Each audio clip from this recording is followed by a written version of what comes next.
Assalamualaikum warahmatullahi wabarakatuh. Salam sejahtera untuk kita semua. Semoga dimanapun kawan-kawan berada, kawan-kawan diberikan kesehatan dan rasa aman di tengah persebaran virus corona. Pada kesempatan ini, kawan-kawan, saya akan mencoba untuk memberikan jawaban atas beberapa pertanyaan yang ditanyakan kepada saya terkait dengan pengkajian oleh kawan-kawan dari BEM Fakultas Teknik Geologi. Ada 8 pertanyaan. Saya akan mulai dari pertanyaan yang pertama.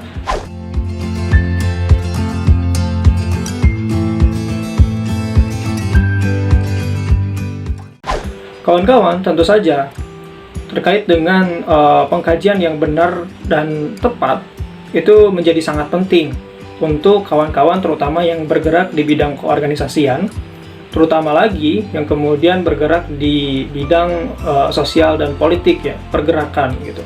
Tentu ini mungkin berbeda gitu ya dengan kawan-kawan yang memilih untuk aktif di bidang-bidang yang lain. Tapi di bidang tersebut, di bidang pergerakan dan bidang sosial politik, tentu menjadi hal yang penting untuk mengetahui bagaimana sebetulnya melakukan sebuah pengkajian yang baik dan benar, seperti itu. Kenapa? Karena tentu saja hasil dari pengkajian yang dilakukan itu akan kemudian menjadi dasar, ya, alas dari sebuah penyikapan yang akan mengatasnamakan kelembagaan atau organisasi dari kawan-kawan begitu.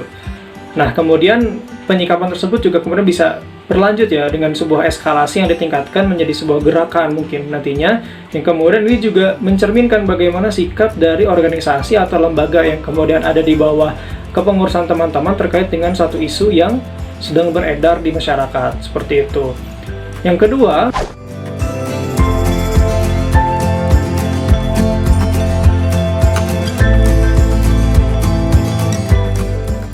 nah, terkait dengan isunya, tentu tidak semua isu kemudian kawan-kawan harus melakukan pengkajian, dan tidak semua hal yang kemudian viral gitu ya di media itu merupakan isu yang kemudian harus dikaji. Dalam hal ini kita membedakan antara isu dengan isu strategis, kawan-kawan, ya.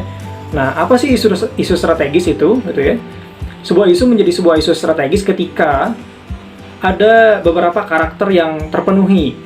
Yang pertama adalah dinilai oleh organisasi gitu ya, oleh lembaga yang sedang kita urus ini gitu ya, misalnya di BEM Fakultas Teknologi begitu, dinilai bertentangan dengan tujuan dari organisasi yang ada. Misalnya bertentangan dengan visi dan misi dari kawan-kawan BEM FTG, atau mungkin dalam konteks yang lebih besar kawan-kawan BEM FTG melihat bahwa suatu isu yang beredar di masyarakat itu bertentangan dengan tujuan daripada negara Indonesia itu sendiri. Akhirnya kemudian masuk ke dalam karakter yang kedua, bahwa memiliki signifikansi, ya, dalam pengaruhnya terhadap kehidupan masyarakat gitu.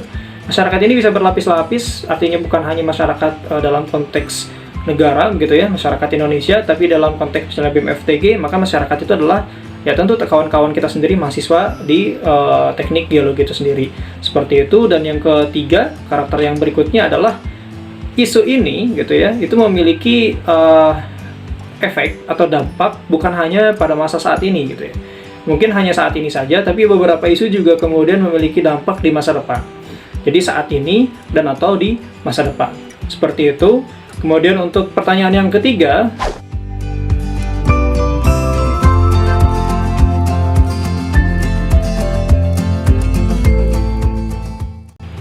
nah, terkait dengan tahapan dalam sebuah pengkajian itu, kawan-kawan, itu dapat menyesuaikan dengan situasi dan kondisi ketika isu tersebut berkembang. Artinya mungkin saja tahapan yang dilalui oleh kawan-kawan dalam melakukan sebuah pengkajian dari awal sampai kemudian menghasilkan sebuah hasil kajian begitu ya, itu tidak sama begitu ya. Tapi secara umum begitu, saya bisa katakan bahwa di dalam sebuah pengkajian itu melewati 3 tahap setidaknya. Yang pertama adalah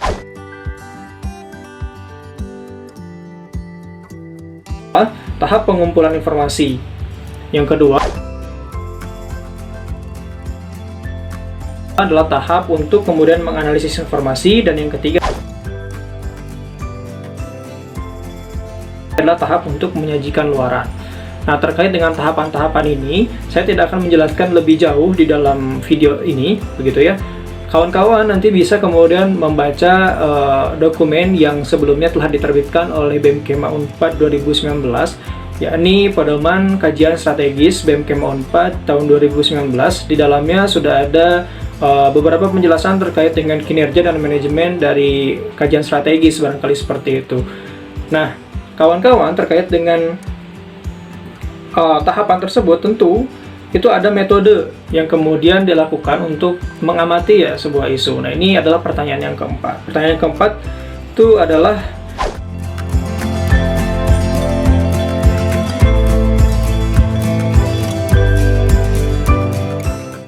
nah, metode pengkajian sebuah isu itu tidak bisa dipukul rata, kawan-kawan. Artinya kita tidak bisa memandang bahwa satu metode pendekatan saja yang paling cocok begitu ya. Kita bisa kemudian melihat ya kebutuhan dengan mana sih metode yang cocok dengan isu yang berkembang pada saat itu gitu. Artinya tidak bisa kemudian hanya dengan satu metode penelitian saja begitu ya, metode pengamatan saja begitu, tidak bisa. Tapi kawan-kawan kemudian bisa menyesuaikan begitu dengan kondisi atau cocoknya seperti apa sih gitu. Nah, yang penting adalah teman-teman tidak keluar, kawan-kawan tidak keluar gitu ya dari metode penelitian yang masih bisa dalam lingkup keilmuan begitu. Ini bisa disesuaikan dengan keilmuan yang kemudian dominan ya di dalam organisasi teman-teman. Misalnya dalam hal ini teman-teman Fakultas Teknik Geologi begitu ya. Nah, maka teman-teman Fakultas Teknologi bisa kemudian melakukan pendekatan penelitian pengamatan sebuah isu menggunakan metode-metode yang ada di teknik geologi tentu saja. Namun secara umum biasanya metode pendekatan yang dipakai adalah deskriptif, komparatif begitu ya, dan normatif gitu. Kenapa? Karena biasanya akan berhubungan dengan kebijakan-kebijakan dari pemerintah yang kemudian itu juga membuat kita mengamati bagaimana kebijakan itu berjalan dan mengevaluasi bagaimana kebijakan itu bisa berjalan dengan baik seperti itu juga. Kemudian kita memberikan saran juga terhadap kebijakan yang ada itu juga seperti itu. Kemudian pertanyaan yang kelima adalah,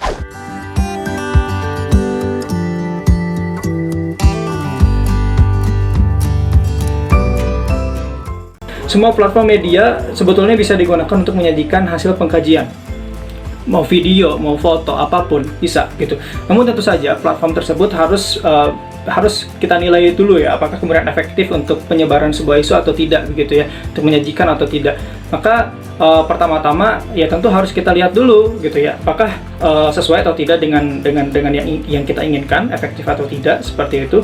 Dan tentu saja kita sesuaikan dengan tren dan style dari organisasi yang ada sekarang gitu ya. Misalnya podcast lagi tren nih gitu ya, kita bisa menggunakan podcast untuk sarana itu. Tapi jangan lupa bahwa penyajian hasil pengkajian melalui dokumen ya secara tertulis itu juga penting untuk kemudian memberikan marwah gitu ya, dan secara formal juga menunjukkan bahwa pengkajian ini dilakukan oleh lembaga atau organisasi kita begitu. Kemudian yang keenam adalah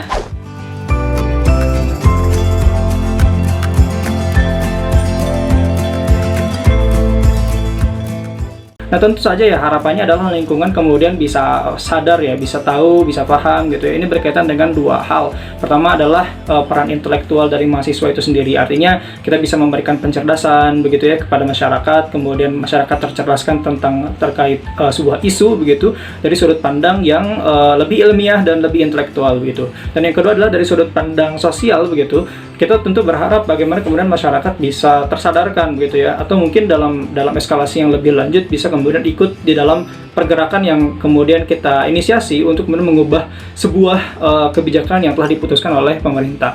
Yang ketujuh adalah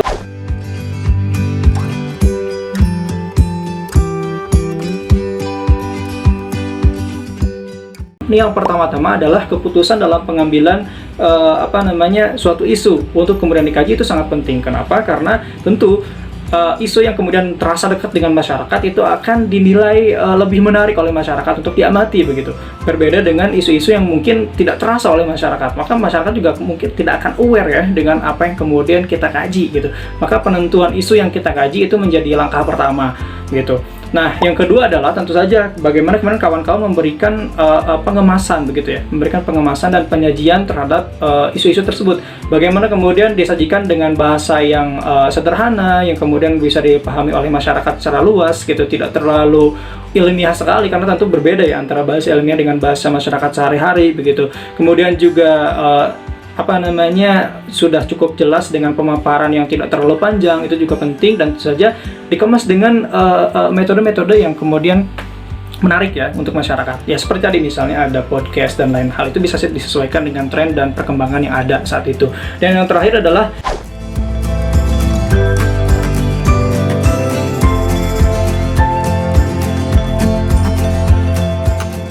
ya, sebagai kaum intelektual ya, kita tentu harus melakukan cek dan recheck, dan jangan mudah untuk percaya tentu saja, karena tidak setiap informasi yang kita dapatkan itu benar begitu ya. Nah, kita harus berbeda dengan masyarakat di luar sana yang kemudian bisa dengan mudah mentransmisikan kembali informasi-informasi tersebut. Kita sebelum mentransmisikan kembali gitu ya, sebelum kita kemudian menyebarkan kembali, tentu kita harus meneliti terlebih dahulu, mengamati terlebih dahulu apakah kemudian itu benar atau tidak.